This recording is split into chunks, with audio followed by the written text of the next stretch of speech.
0.9 of an inch for 3 shots at 100. So look, I'm pretty happy with that.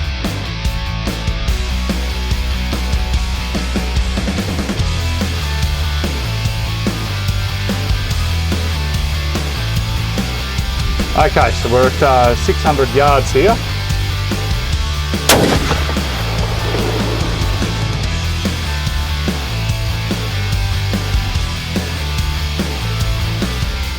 Hey guys, and welcome to Aussie Reviews. Today I'm checking out the Browning X-Bolt Hills Canyon Speed Rifle.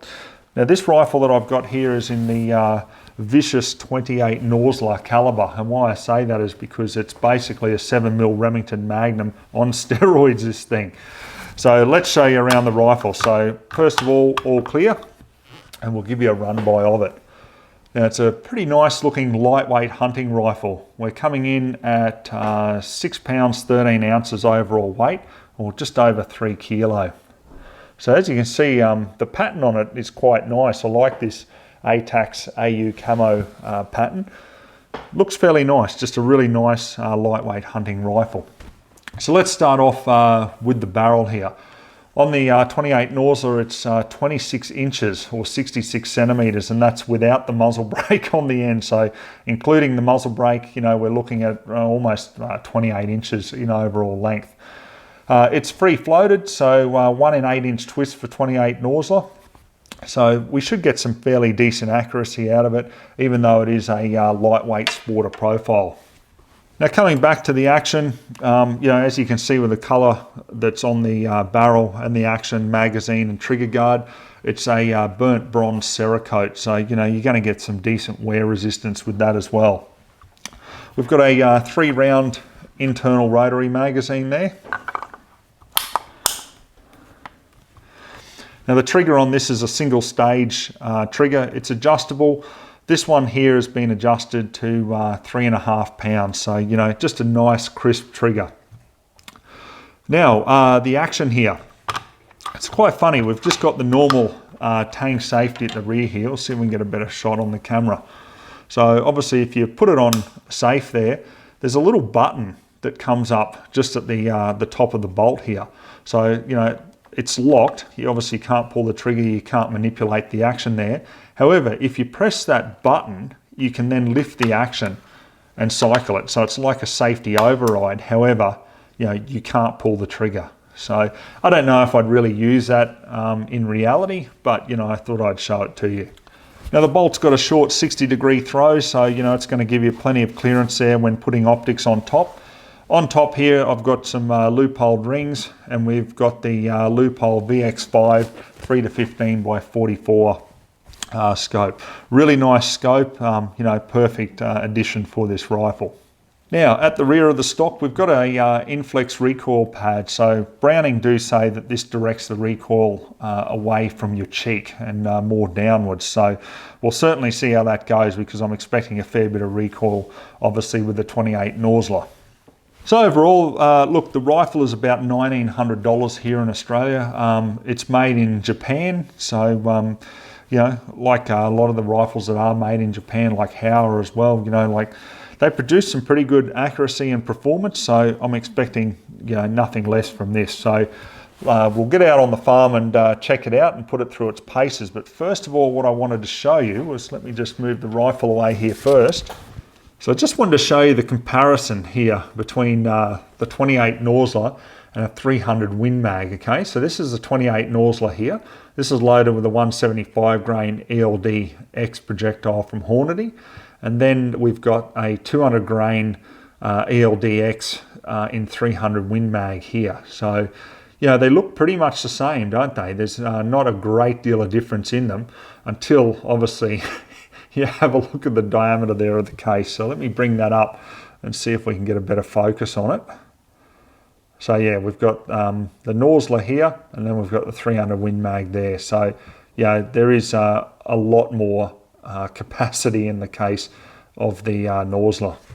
Okay, so I've only got the one ammo, guys. This is probably one of the negatives about, you know, when you go into a Gucci caliber is, you know, just finding availability of factory ammo. So you really need to end up reloading, especially to save yourself some money. So we're running the 175 grain ELDX from Hornady. So we've got a target down there at 100 yards, so we'll just put 3 rounds through it and just see how we group.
Okay, so let's measure the group here at 100.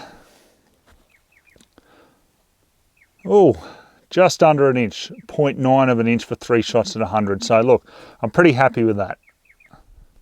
Okay, so loading the magazine is quite simple. There's just a little bit of a flap there basically. You just got to push the round down on, and then they just load in very easily. So I've had no problems with the mag at all. All the rounds have fed very well and no issues.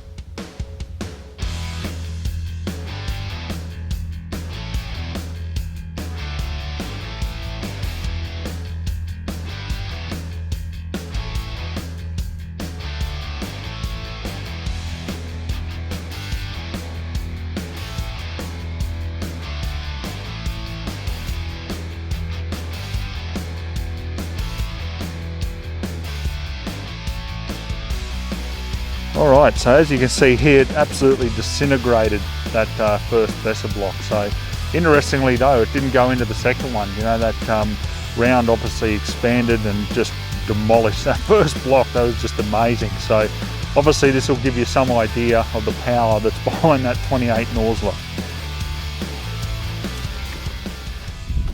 Okay, so we're at 600 yards here. So just like in a hunting scenario, I'm just gonna lean up against the steering wheel here and just see if we can hit that 47 centimetre gong. It is 47, 48 centimetre.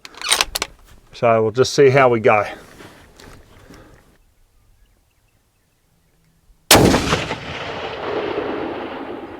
Hi.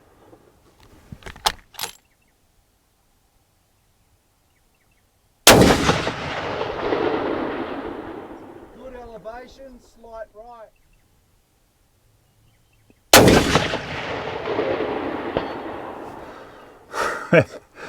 And Left corner. yep, there we got the hit. You just see the power of this cartridge at that range. That's just unreal. All right, guys, I'm going to wrap up my final thoughts on the Browning. Like, honestly, I'm still laughing because, you know, the power that this 28 Norsler hits at those longer ranges is just unbelievable. Geez, there's some knockdown in this.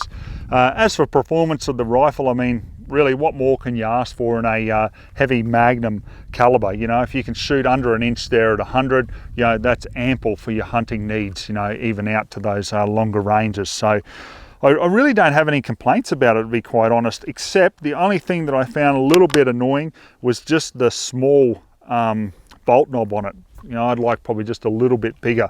But apart from that, the accuracy. As for recoil, you know, because I know a lot of you guys will be going, oh, how does the 28 Norsler feel? Look, with the muzzle brake on, you're looking at like a 6.5 Creedmoor without a muzzle brake. That's about the recoil of it. So, you know, very comfortable.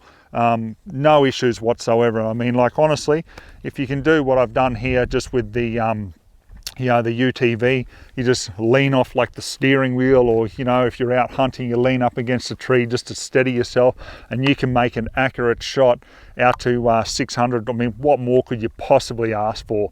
And you know, reasonably well priced as well. The only thing that I would probably do, and this is just me caliber wise, guys, I would probably just settle for the 7mm Remington Magnum, only because of a lot more availability of obviously shells, loaded ammunition here in Australia. Big difference if you're in the US, obviously, but here in Australia it'll probably just drop back to the 7mm Remington Magnum. But look, it's just been an absolute blast to shoot this. I'm just really on a high from it, because I've read a lot about the various Norsler rounds, and yeah, it was just so nice to be able to shoot it. So yeah, hope you enjoyed the review. So till next time, we'll catch you then.